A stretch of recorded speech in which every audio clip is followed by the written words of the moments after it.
ಆನೇಕಲ್ ತಾಲೂಕಿನ ದೊಮ್ಮಸಂದ್ರದ ಶ್ರೀ ಸರಸ್ವತಿ ವಿದ್ಯಾನಿಕೇತನ ಶಾಲೆಯ ಆವರಣದಲ್ಲಿ ಆಯೋಜಿಸಲಾಗಿದ್ದಂಥ ನೃತ್ಯ ಪ್ರದರ್ಶನ ಕಾರ್ಯಕ್ರಮದಲ್ಲಿ ಸತತ 11 ದಿನಗಳ ಕಾಲ ನೃತ್ಯ ಪ್ರದರ್ಶನ ಮಾಡುವ ಮೂಲಕ ಆನೇಕಲ್ ತಾಲೂಕು ಸರ್ಜಾಪುರ ಹೋಬಳಿಯ ದೊಮ್ಮಸಂದ್ರ ಗ್ರಾಮದ ನಿವಾಸಿ ವಿದುಷಿ ವರ್ಷಿಣಿ ಎಸ್ ಎಂಬವರು ಗೋಲ್ಡನ್ ಬುಕ್ ಆಫ್ ವರ್ಲ್ಡ್ ರೆಕಾರ್ಡ್ನಲ್ಲಿ ದಾಖಲೆ ಬರೆದಿದ್ದಾರೆ.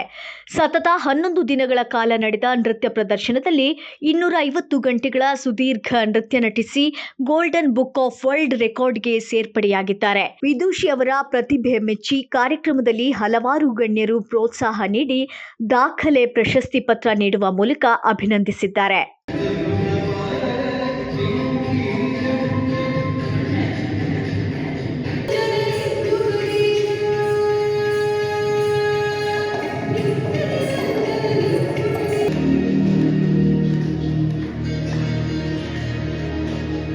Yeah.